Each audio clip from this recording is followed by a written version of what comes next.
কৃষ্ণ জয়গুৰু শংকৰ ইতিমধ্যে সৰুপথাৰ সমষ্টিৰ সন্মানিত বিধায়ক মহোদয় গ্ৰীষ্মকালীন যি খোল তাল নৃত্যৰ যি প্ৰশিক্ষণ ইতিমধ্যে তেখেতৰ নেতৃত্বত ইতিমধ্যে আমাৰ এই সৰুপথাৰ সমষ্টিত তেখেতে দায়িত্ব গ্ৰহণ কৰি যিসকল আমাৰ গ্ৰীষ্মকালীন বন্ধত ছাত্ৰ ছাত্ৰীসকল আছে তেখেতসকলৰ খোল প্ৰশিক্ষণৰ লগতে নৃত্য কৰিবৰ কাৰণে তেখেতে যি উদ্যোগ লৈছে তেখেতক আমি ধন্যবাদ জ্ঞাপন কৰিছোঁ।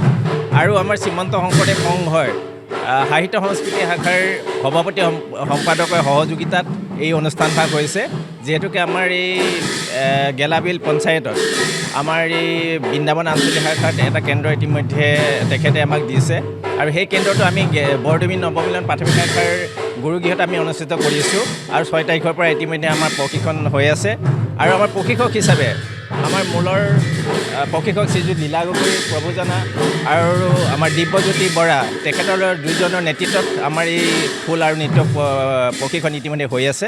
আৰু আমি আশা ৰাখিছোঁ এইটো খুব এটা ভাল ব্যৱস্থা।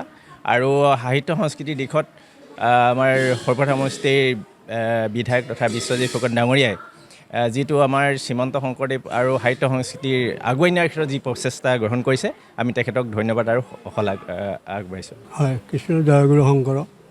আমি আমাৰ শ্ৰীমন্ত শংকৰদেৱৰ সাংস্কৃতিক মাধ্যমেৰে আজি আমাক আমাৰ স্থানীয় বিধায়কদেৱে এই অনুদান আগবঢ়োৱাত আমি যোৱাকালিৰ পৰা আমাৰ দলীয় হিচাপে আৰম্ভ হৈছে আৰু প্ৰত্যেক কেন্দ্ৰই আজি আমি আৰম্ভ কৰিছোঁ। গতিকে আমাৰ এইটো কেন্দ্ৰত যোৱাবাৰ প্ৰায় 250মান ল'ৰা ছোৱালী হৈছিলে, কিন্তু আজি প্ৰথম দিন আৰু বিশেষকৈ আমাৰ গাঁৱতো অকণমান বিশেষ অনুষ্ঠান এটা থকাৰ কাৰণে আজি আমাৰ ল'ৰা ছোৱালী তেনেকৈ হোৱা নাই। গতিকে আমি আচল কথাটো হ'ল কিন্তু গুৰুজনাৰ আদৰ্শ নীতিক লৈ আমাৰ উঠি অহা যুৱক চামক আমি শংকৰদেৱৰ সংস্কৃতিৰ মাধ্যমে যাতে তেওঁলোকৰ যিটো মানৱৰ গুণ, যিটো মানৱীয়তা, আমি সেইটো ৰক্ষণাবেক্ষণা সেইটো আমাৰ উঠি অহা যুৱ ছাত্ৰ ছাত্ৰীসকলৰ দ্বাৰাই আমি এই সংস্কৃতি মাধ্যমে তেওঁলোকক আমি মনৰ যিটো মাৰ্জিত সেই মাৰ্জিত ভাৱটো আমি উদয়ন কৰিবৰ কাৰণে এই প্ৰচেষ্টা কৰা হৈছে আৰু আমি তেনেধৰণে আমি সফলো হৈছোঁ। এই আমাৰ বিধায়কে যোৱা বছৰো তেনেকৈ আমাক 10টাই দিছিলে। ঠিক যোৱাবাৰ আমাৰ প্ৰায় 350-400মান ল'ৰা ছোৱালী উপকৃত হৈছে আৰু আমি ভাবিছোঁ এইবাৰো আমি উপকৃত হ'ম। আমাৰ বিশেষকৈ ধনশিৰি মহকুমাটোত 25টা কেন্দ্ৰ দিছে। 25টাৰ ভিতৰত আমাৰ লগত আছে আমাৰ 10টা আৰু বাকী 15টা বেলেগ আছে আমাৰ ধনশিৰিৰ ভিতৰতে।